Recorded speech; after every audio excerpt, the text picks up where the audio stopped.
Welcome back to my channel. Today is going to be a review on a new foundation that I have recently started using and loving, and it is the MegaCushion Foundation from Wet n Wild. I'm a huge fan of Latayla here on YouTube, and I just finished watching her 5th season of 15 Days of Foundation. If you've never heard of this from her, she reviews one foundation every single day for 15 days, and it's a lot of fun. I mean, I carve out time in my day to watch each new video every day that comes out, and ooh, this is a squeaky chair. I love it. She and I both have similar skin concerns.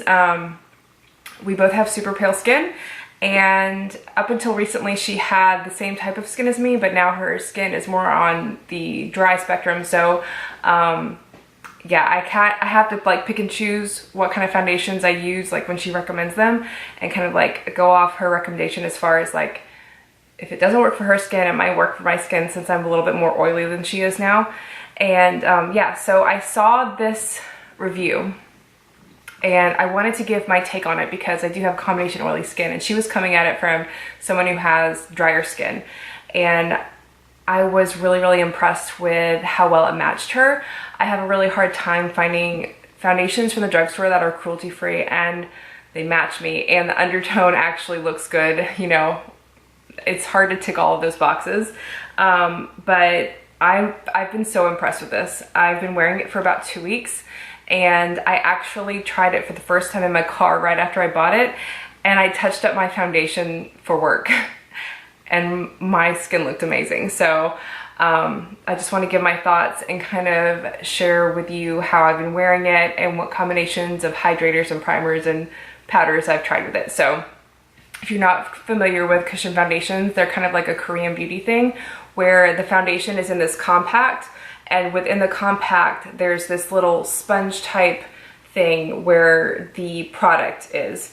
And so you use the applicator included with the foundation, and when you press it down on the sponge, it dispenses the product onto the applicator, and then you tap it on your face. Typically with a cushion foundation, you're gonna apply it by tapping and rolling the sponge. That pretty much works for like the first like little layer that I put on my skin, but I really have just tapping it. The foundation kind of moves around on my skin a little bit if I tap and roll, and I tend to see like lines from the applicator.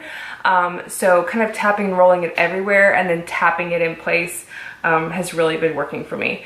This foundation costs anywhere between $5 and $8. I don't have my receipt, so I think it was like $5.99 or $6.99. The highest I've seen it is at Target for $7.99, which still isn't bad for a drugstore foundation. It has SPF 15 in it. It's cruelty free, like I said, and the color that I have is 106A Ivory Light, and you get 0.52 ounces or 15 grams, and it's also vegan. It actually comes in this box, which I thought was really nice for Wet n Wild. Now, I'm about to show my age, but Wet n Wild has changed a lot since I was a teenager 20 years ago. So I am super impressed with them now. I mean, I remember, like, I can specifically see in my head the little display of Wet n Wild products on the makeup aisle at our local store. And it is nothing like it is today. Like, it is amazing. I mean, I can pretty much try any Wet n Wild product and I will love it. So I am wearing it today, and oh, there's one other thing I wanted to mention. They also have other MegaCushion products. So I bought the color corrector for redness, which is the green corrector. They also have MegaCushion bronzer, I think it's called contour, MegaCushion highlighter, and maybe a purple corrector, but I don't think I need a purple corrector. I just got the green one because I have some redness in my skin. So I'm just gonna touch on that. I've only used it once. I liked it, it was fine. I think if I were to try any of the other ones, I would try the highlight, but I think it's just like a straight up white highlighter. So I don't know. Oh, hello, goodbye, sun. Okay, so I just want to show you how well it goes on. I'm just gonna move my mirror over here so that works. I wore it today, and the first time I ever tried it, I put it over like a different foundation. It was fine. Now it's light in here. That's better. I don't want to be completely blown out. Stupid sun. We are going out tonight. And so I wanted to touch up my makeup just a little bit. So just to show you, this is what it looks like. And this is the applicator. This is probably the only product I've used the applicator that comes with as well. You push it and then there it is. And this is shocking because this is like enough to just touch up. Ta-da!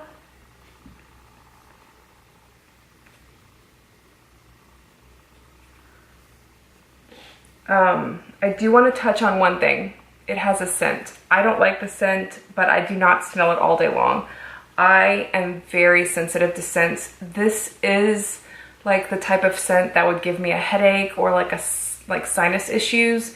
Like I can smell it and I know this is gonna like bother me, but so far it hasn't. Honestly, if I was having a bad sinus day or a bad headache day, I probably would not use this because it's not a super strong scent, but it's strong enough I know it's gonna bother me. I put too much in between my eyebrows. But that's pretty much the recommended motion to do for applying a cushion foundation. I'm not gonna press it as hard for the second side.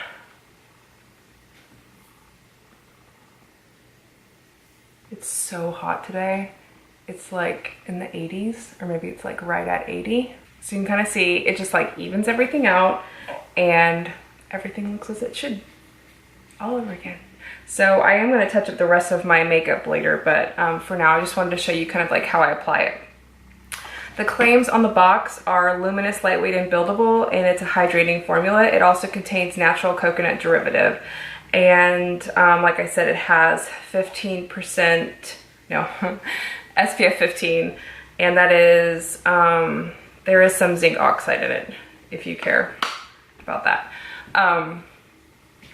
As far as wear time, my skin tends to look pretty bad about 3 or 4 o'clock at work, and I find that it's the same thing with this, but it doesn't really look as bad as other foundations do. Like, it doesn't break down on me, and if I just powder it a little bit, it looks better. Like, it looks fine all over again.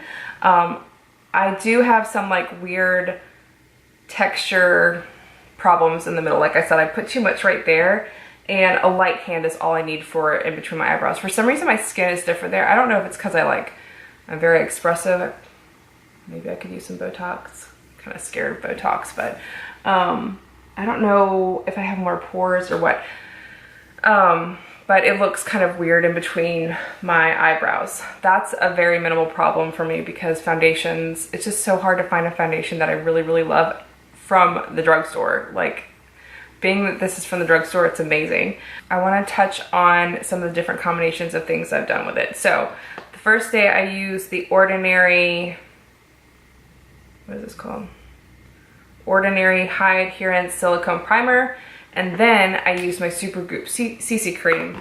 And then I used the color corrector. Then I used the foundation. And then I set it with my e.l.f. translucent powder, which I can't seem to find anywhere, which is sad. I've hit pan on that. And I can't find it at Target where I usually get it, so I'm gonna have to look online. That was fine. I have bigger pores right here, and they were very obvious with that combo. But the weird thing was, as the day went on, my skin looked better. I really don't know how that happened. It was almost like I think I had too much powder on it. It doesn't need a lot of powder, just a little bit to take away the shine of my T-zone. But I think that day I had too much powder on it, but as my skin kind of like got a little bit oilier throughout the day, it kind of like melted in with the powder and it looked really good.